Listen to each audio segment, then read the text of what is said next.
Hey guys, welcome back to my YouTube channel. This is Bilal and you are watching Bilal Mobiles RYK YouTube channel. In this video, I am going to show you how to turn off auto answer calls on iPhone. So guys, without waste your time, let's start this video. If you want to turn off auto answer calls on iPhone, keep watching the video until the end and follow all steps. Number one is open the settings on your iPhone and little bit scroll up to find accessibility, little bit scroll up to find touch and tap on it, again little bit scroll up to find audio call audio routing, tap on it.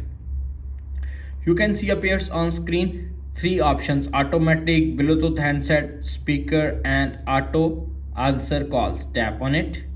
Simply you can see appears on screen auto answer call toggle is on. Simply tap on it and toggle turn it off. That's it.